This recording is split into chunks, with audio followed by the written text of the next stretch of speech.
Fusion? Might we suggest an unsettling solution? All right. Good morning, Christian Center. How are you? Great. Well, that sounded a little tepid. Are you okay? Was it the drive-in that kind of messed with you? What crazy weather. But it looks like we are officially going to have a white Christmas. Amen? Amen. I don't know. It was a little in doubt for a little bit. But my name is Troy. I'm one of the pastors here. And just grateful that you joined us here in person, braved the weather and the roads to come out. Also grateful for all you who are watching. Glad to have you. I just got to throw this out there. I'm doing something today. I am praying that the San Francisco 49ers beat the Philadelphia Eagles. For my Cowboys, and I'll pray for your Broncos to win too. Boy, that's pretty amazing what they've done too. So anyway, thanks for being here. Well, I get accused of this sometimes, and I'm not embarrassed, but it is kind of true. I'm a little naive. It's not hard to pull the wool over my eyes or to trick me or to pull a stunt on me. My kids do it all the time. But I realize that I'm naive, but here's the thing that I do believe. I don't know why everyone wouldn't want Christianity to be true.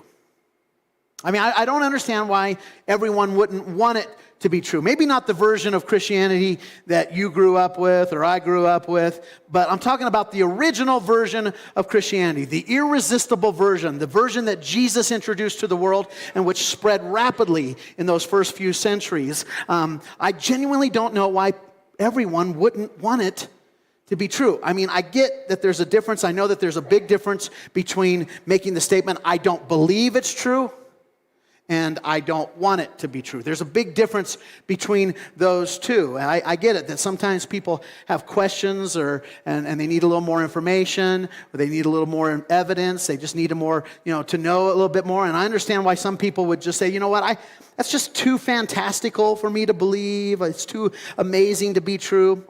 But why wouldn't they at least want it to be true, right? That's the thing. I mean, in the first century, people were attracted to Jesus. I mean, people who were least like Jesus wanted to be with Jesus. It's just weird. And in the first few centuries, Christianity was very appealing. Like I said, it just spread rapidly around the world. And why? I just don't understand why people here in modern times wouldn't want it to be true, even if intellectually they can't actually believe that it is true. And what makes, to me, the original version of Christianity so appealing. Not the version, again, that's been handed down to us through, centuries of crazy, stupid church history. What makes the original version of Christianity so attractive can be summarized to me in just one word. All right? There's just one word that makes me want it to be true, and this is the word: grace. That's what appeals to me about this. Grace is something that we all like. Grace is something that we all want more of in our lives. Grace is that thing that you and I crave the most when our guilt is kind of laid bare in front of everybody, when everybody kind of knows the junk that we've done. We want grace. You might remember being younger and coming home from school or coming home from a party or something, and your parents are sitting there at the kitchen table, and they're looking at you, and your stuff is on the middle of the kitchen table, right? And it's yours. They found it in your room. You can't blame your sister. It's yours. You know it. You know that you're busted. In that moment, what you wanted more than anything else, even if you didn't think of the word, what you really wanted was some grace. Please, I want some grace. Or maybe you've come home late at night, and your wife is waiting up for you. Or maybe you come home late at night, you've come home and your husband is waiting up for you. And there's a talk. Or maybe your boss one day just comes by and walks in and sits down in your office and says, look, we got to talk. And you know it. You are in trouble. There's no point in making any excuses because there's no loopholes. There's no one that you can blame this on. You have done something and you've been caught. And it is what it is.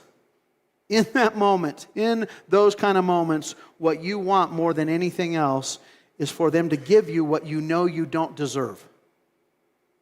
Grace, right? But here's the thing about grace. there's a flip side to it. Grace is also something that you and I seem to be, for whatever reason, hesitant to give to others when we're confronted by their guilt or their misdeeds, especially when they've hurt us or they've hurt someone that we love, right? I mean, that's the tension about grace, is that we love grace when it's being offered to us, but it's uncomfortable. It's even unsettling to think about giving it to others. And so here's my point, and this is what we're going to do. Over the next few weeks, we're going to see that grace is truly the unsettling, simple solution to just about everything. That if we can have more grace in our lives, and if we can give more grace to others, that has the ability to solve even the most complex of situations or problems that you and I might have in our life. Now, if you grew up in church, you're familiar with the word grace. You probably heard it a ton of times, probably even sang about it. But you maybe have never really thought about it. I know for me, I went to church for years before I went, what's this thing, this grace thing about? I never really understand it. So let me give you a quick definition that we're going to use for the next few weeks. Here it is. Grace, very simply, is undeserved, unearned, and unearnable favor or kindness. It's not something that's coming back to you because you've done something good. It is unearnable. It is someone being on your side even though they probably should have changed teams. It's someone running to help you even when they probably should have been running away from you because of what you've done. That is grace. And grace is strange and it's weird and it's definitely out of place in our world. You can ask for grace. Here's something interesting. You can ask for grace, but you can't ever deserve it. You can't ever deserve it. The moment you think that you deserve grace, it's no longer grace, because grace is always undeserved, unearned, unearnable favor. And not only that, here's an interesting thing too. Grace is personal. It's relational. It can only happen within the context of a relationship, a personal relationship, specifically a relationship where there's an imbalance, where there's somebody that's got something over someone, or there's somebody that owes someone that, is above them. That's where grace shows up. And I'll tell you this, my friends, this is what makes the story of Christianity so unique and so attractive to me, right? This is why I think everybody should at least want this story to be true. First of all, because God had to show up in person to show us grace. Think about this. Grace is 100% personal. And so for God's grace to be seen, to be known, and to be experienced, God had to come in person. And that is what Christmas is all about. We believe that God became a person, and that person came to earth, and he introduced the power of grace to us. Now, you may have read or heard of the Gospels. Matthew, Mark, Luke, and John, these 4 stories of Jesus' life. The last one is John, and it was written by a guy by the name of John. Very good. Good guess. John witnessed much of Jesus' life and his ministry and what he did and what he said. And as a very young man, John followed Jesus around Israel for about 3 years. And then John told everyone he saw what he saw for the rest of his life. That's kind of John's life in a nutshell. He followed Jesus, and then for the rest of his life, he told everybody about what he saw about Jesus. Now, unlike the other disciples, John lived a very long life. The other disciples, as you may know, were martyred for their faith, were put to death for claiming that Jesus was the Son of God and that he was alive. John, interestingly enough, was also martyred, but he didn't die. He was put in a vat of boiling oil. And I don't know, thankfully or gratefully, he survived that. I don't know if that was a good thing to live through, but he survived. And he was, after that, banished to this island, small island in the Mediterranean called Patmos. And he was told to stay there. And in the final years of John's life, he began to write down his own eyewitness account of what he saw Jesus of Nazareth say and do. John basically lived in a cave. I've been there on the island, up on the mountain there, and he lived in that cave, and he wrote, and looking back, John, looking back decades later, he begins his account of summarizing what he saw in a very simple but unique way. This is brilliant. In John chapter 1, verse 1, look at how John starts the story. He says this, in the beginning. This is interesting. That's borrowed from, obviously, the first line of the book of Genesis, in which the writer of Genesis basically describes the creation of the world. But John here is describing Christmas. This is his version of the Christmas story. He says, in the beginning, the Word, or God, became flesh and made his dwelling among us. In other words, the creator of all things became a human being, and he came and lived among us. And then John says this, and this is interesting. He says, and we have seen his glory. Now, when he says we here, he's not talking about you, we, or me, we, or even we. He's talking about himself, and he's talking about his friends. He's saying, when John says we here, he means we as in me, and Peter, and Andrew, and James, and the other disciples, and hundreds of other men and women who saw Jesus in the flesh. We saw him personally. We didn't hear about him. No. We saw him with our own two eyes, and I am now writing down what I saw with my hand so that you may know that what I'm telling you is true. And so he says, we have seen his glory, the glory of the one and only Son. And then here's the punchline that John will refer to over and over again throughout his story. He says, the only Son who came from the Father, and get this, who was full of grace and full of truth. In other words, Jesus didn't come with just some grace and some truth. Jesus came full of grace. Jesus didn't come with just a balance of the two, right? I got a little bit of both. That's what we try to do. We try to balance truth and grace in our life, and that doesn't ever work out. Anytime you try to balance grace and truth, you end up losing a little bit of grace or losing a little bit of the truth here. But Jesus was full of grace, and he was also full of truth at the same time. Now, this is important for you and I to understand and to emulate, because many of you, you are truth people. You love the truth, and you love to tell the truth, and you're good at that. And many of you are also more grace people. You just love grace, and you live in grace and love to give grace. But the truth is that we need both. We need both of those in our lives.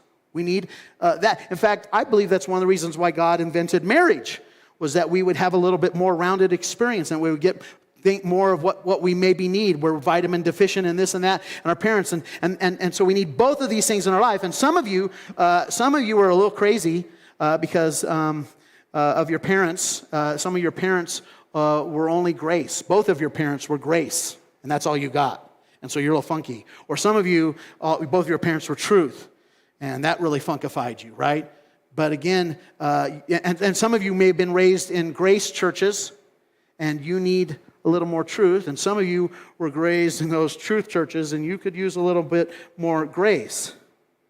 But John says that Jesus showed up, and he was full of grace and full of truth. In fact, Jesus, think about this, he never watered down the truth. He never said sin isn't sin. He never watered down the truth, but he also never dialed down the grace that he offered people. It was full on both of these things. And Jesus called sin, sin, and he called sinners, sinners. And then he did something interesting. He paid for everyone's sin by giving his life on the cross. Called it what it was, and then paid the price for that. So again, Jesus was all grace, and he was all truth all the time. And John saw this phenomenon, and he wrote about it so that we would know, and that it might perhaps change our hearts and change our approach to life. See, this was an idea that had never been introduced to the human race until Jesus lived it, and John wrote it down here. This was a new idea. Now, let me give you an example of this. A great example of this phenomenon was the day that Jesus introduced or invited Matthew, the tax collector, to come and follow him and to be one of his disciples.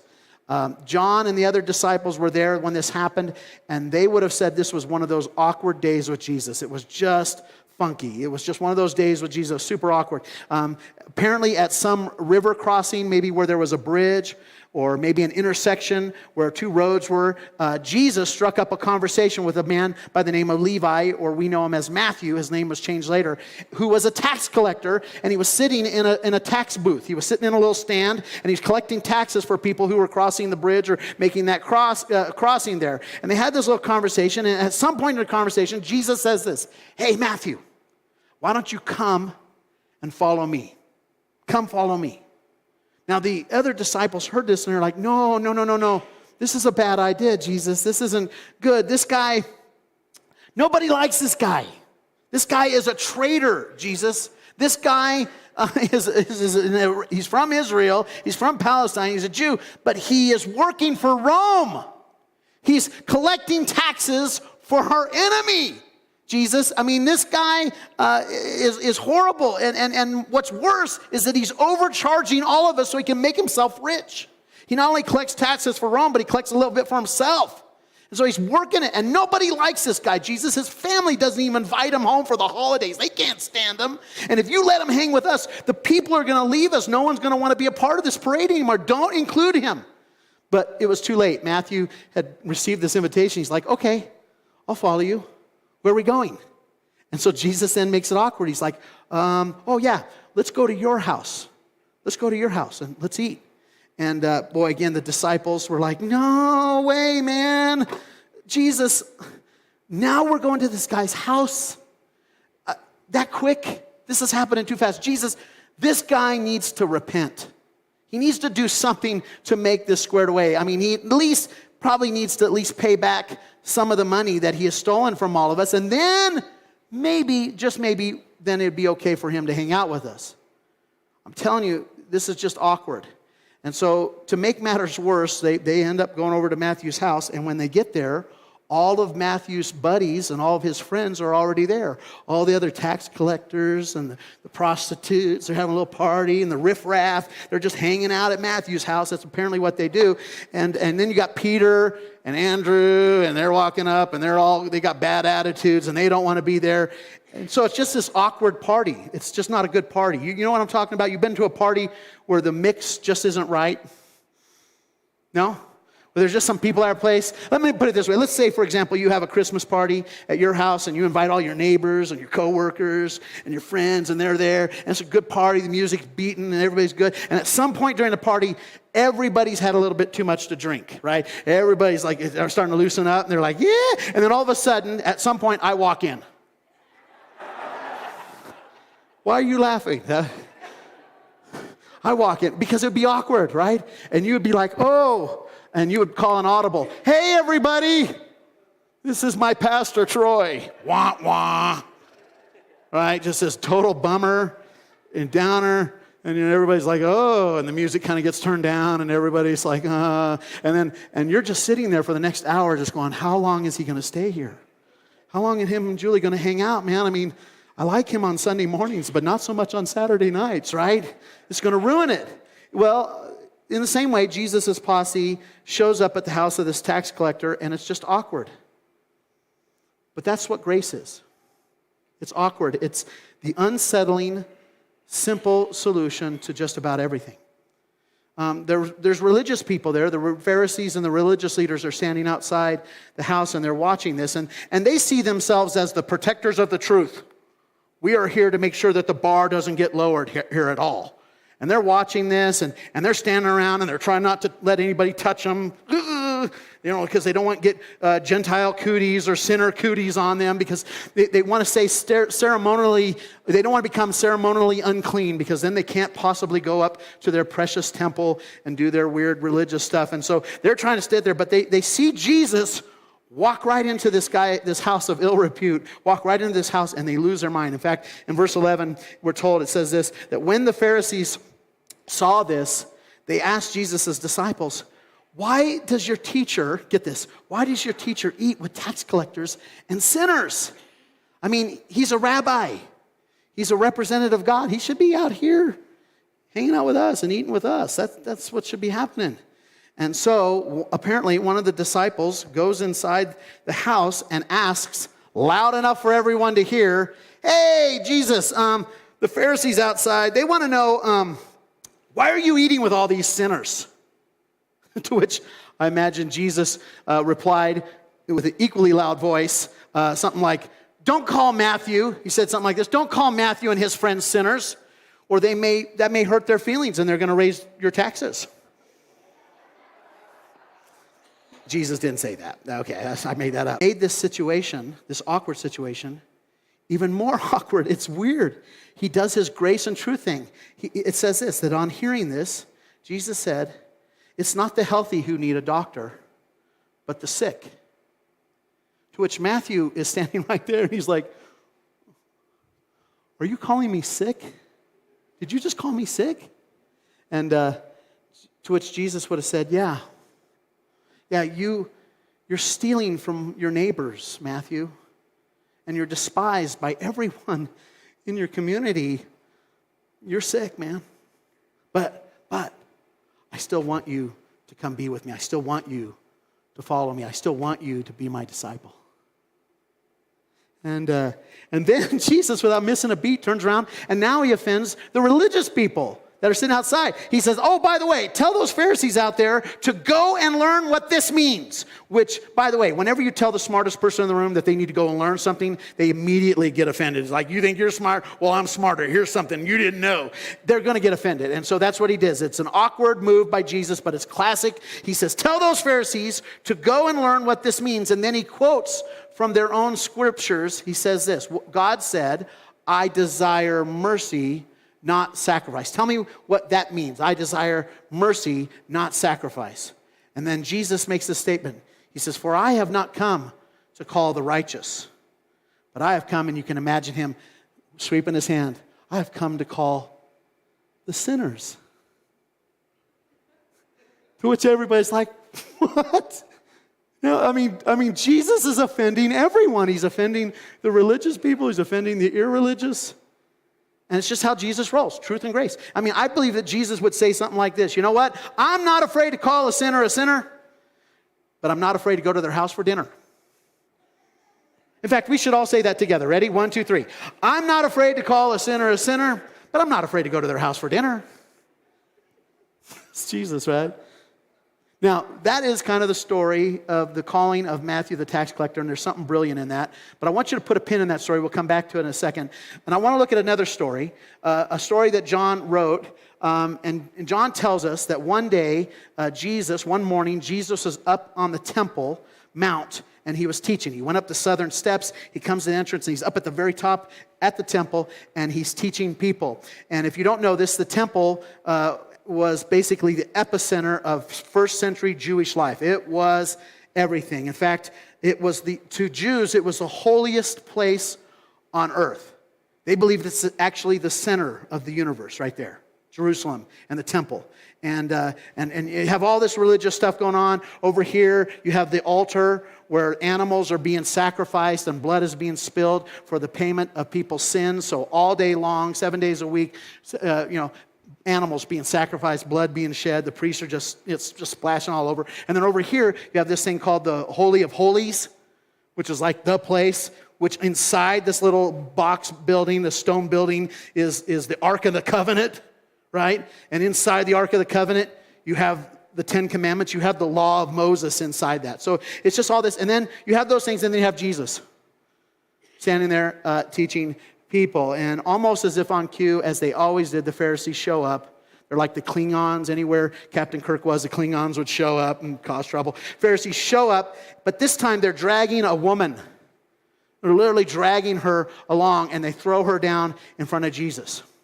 And they say this. They say, "Teacher, Rabbi, this woman has been caught in adultery." She's been caught in the act of adultery. The truth is that they've been holding on to her probably for most of the night and waiting for this opportunity. This woman has just been caught in adultery, and the law, which is right over there in the Holy of Holies, it says that she must be executed and stoned to death. What do you say? Now, Jesus is cool as the other side of the pillow.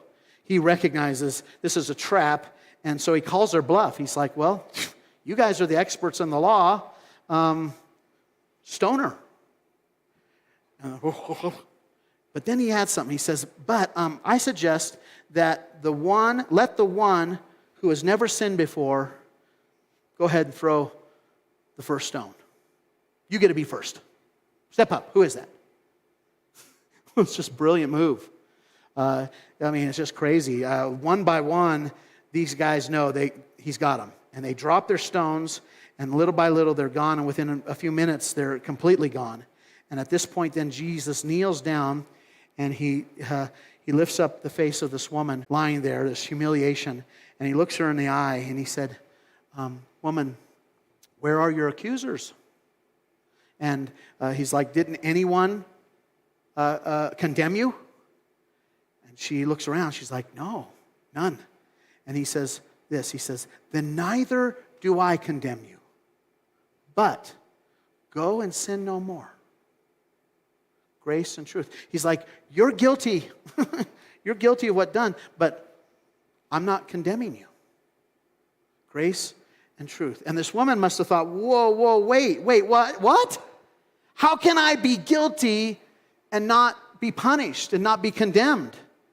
I mean, the law of Moses is clear. Adulterers must be condemned. They must be punished. They must be stoned. And Jesus is like, yeah, it used to be that way, but there's a new lawgiver in town. There's a new covenant maker in town, and his name is Jesus. And I am all grace and all truth all the time. Crazy incident. And my point that I'm just trying to make to you is that over and over and over again, Jesus, when he ran into people, he leaned into guilty and sinful people. He would run into guilty and sinful people, and he always invited them to follow him, to walk this way, walk with me on this. Over and over, he leaned into people who hadn't even left their life of sin. And he's like, hey, come be my disciple. Come follow me. Come on. I mean, it's just crazy. And then, this is the truth. At the very end of his life, at the crucifixion, Jesus does it again. I mean, it's crazy. John was there, and he saw it, and we know that he was there because, remember, Jesus was on the cross, and he said, hey, son, mother, I want you to take care of my mother. He knew he was going away, and he's encouraged John to take care of her, which John did. He eventually took care of Mary, took her to Ephesus to try to get away from some of the craziness, and he did. But Jesus tells him at the very end, just the few moments before Jesus died, John witnessed the most unsettling act of grace you can imagine. It shook the world. I mean, this incident that I'm about to describe puts the amazing in amazing grace. It is absolutely brilliant. And this is what John saw. The text tells us. It says, 2 men, both of whom were criminals, were also led out with Jesus to be executed, to be killed. In other words, think about this. The leaders, the religious leaders, the first century religious leaders, got together with the first century politicians, and they both agreed on something. They decided they had to get rid of grace and truth in a body. They had to end him. And so they wanted him executed.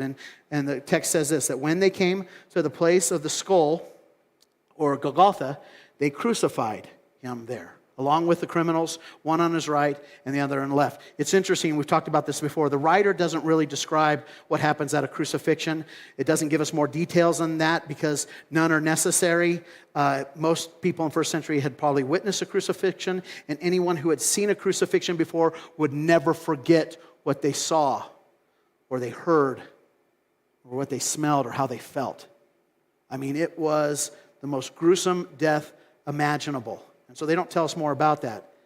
But it's interesting, the text does tell us something that makes this situation, sad situation, even more sad. It's a detail that you and I, as we read, might just pass over and not think about it. But it's horrible because it totally encapsulates how crappy people can be. I mean, the next line reminds us that we're not reading a fairy tale that's been made up. We're reading actual history because people haven't changed Even throughout the centuries, they're the same yesterday, today, man. Look at this. It says this. The people who were standing there watching this, and even the rulers, ridiculed and sneered at him, saying, he saved others. Why can't he save himself? Let him save himself if he is the Messiah, the chosen one of God. I mean, put that into context. Just a few days before, these very same people welcomed Jesus to Jerusalem with the heroes welcome. They're like, Hosanna, here comes our king. He's the one. We love you. Blessed are the feet that come in the name of the Lord, blah, blah, blah. And now they're spitting on him and they're throwing insults at him. They've totally turned on him. Classic human beings. In fact, even one of the criminals that's there crucified next to him starts hurling insults at him and talking trash. And in verse 40, it says this, that the other criminal, though, protested that. He's like, hey, man, don't you even fear God? Even when you've been sentenced to die, you're just moments away from dying here, and you're doing this. We deserve to die for our crimes. But this man hasn't done anything wrong. In other words, we have been rightly condemned, and we deserve this. But this guy's innocent. Now, what happens next is brilliant, and it might be an act of desperation. Out of an act of just pure desperation, just grasping at straws, the second criminal turns his face to Jesus and he says something crazy. He says, Jesus, would you remember me when you come into your kingdom? When you take charge again, wherever you're headed, would you remember me?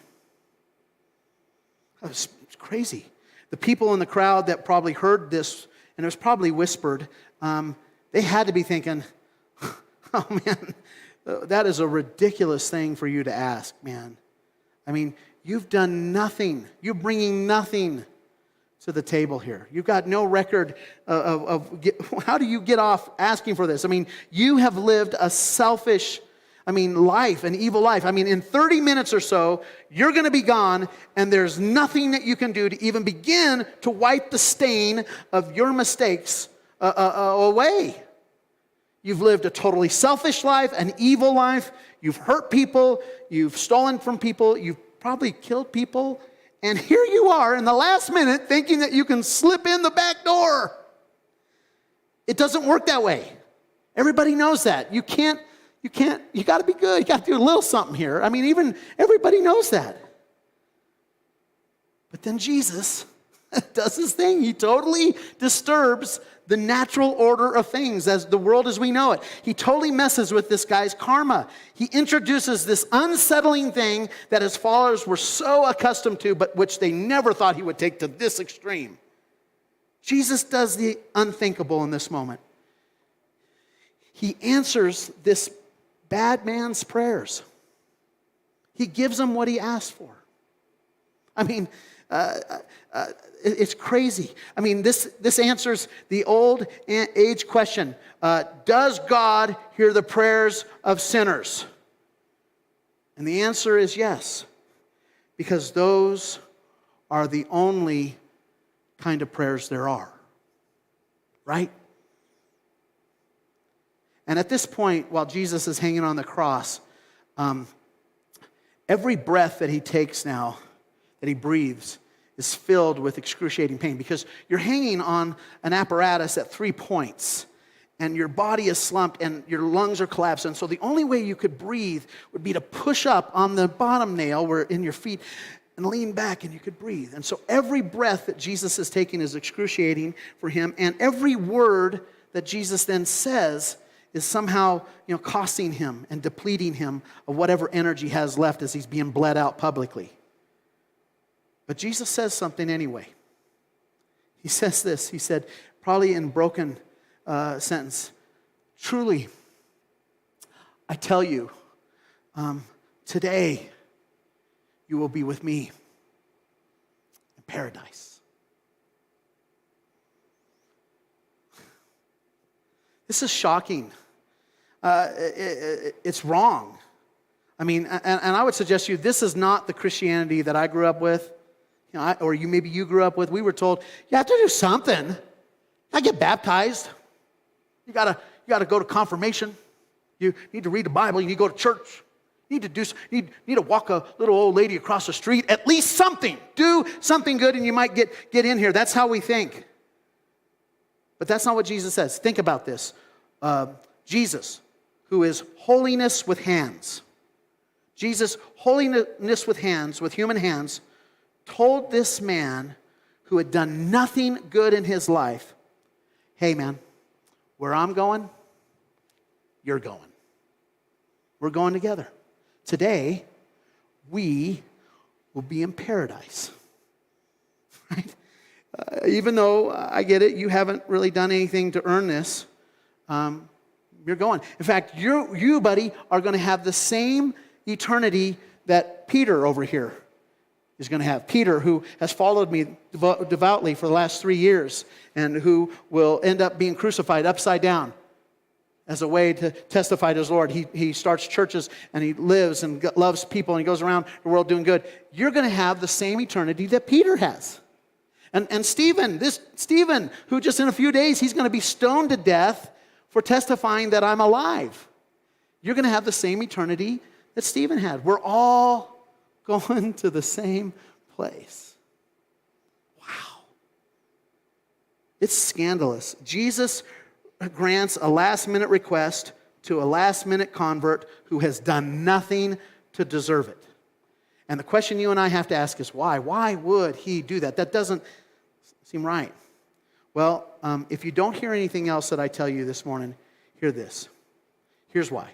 Because like life, grace isn't fair. Life hasn't been fair to any of us. Hasn't played out the way we wanted.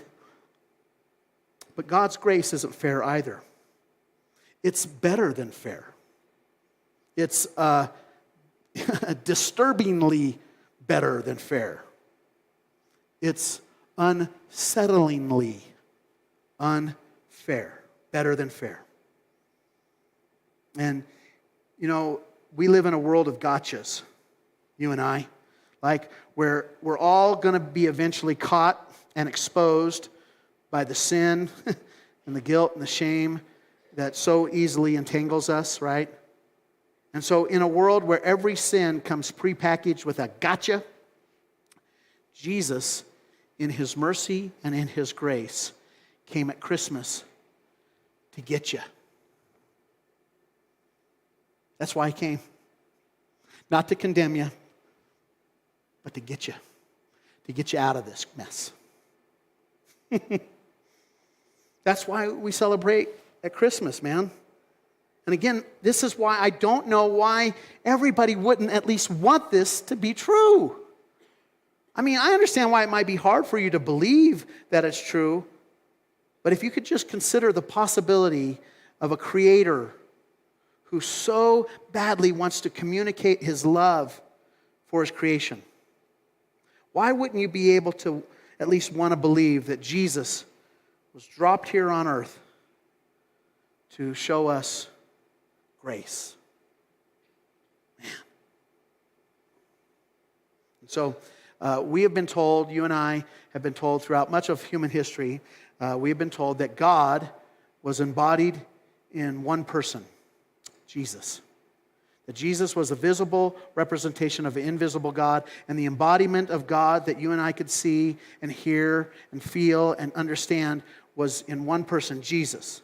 And the good news that Jesus brought to this world could be summarized, in my opinion, with one word: grace. That's what he brought. And grace is simply an invitation. It's simply an invitation, similar to the invitation that Jesus gave to Matthew, the tax collector, right? And it goes like this. This is what Jesus said to him. He said, "Hey, I know everything about you. I know the good that you've done, and I know the bad. But here's the thing. I still want to be with you. And I still want you to be with me, and I want you to come follow me." Now, you need to understand, you need to be forewarned. If you decide to follow me, have no misunderstanding here.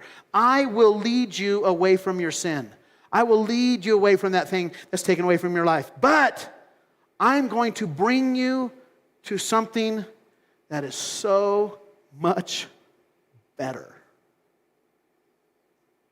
So, come.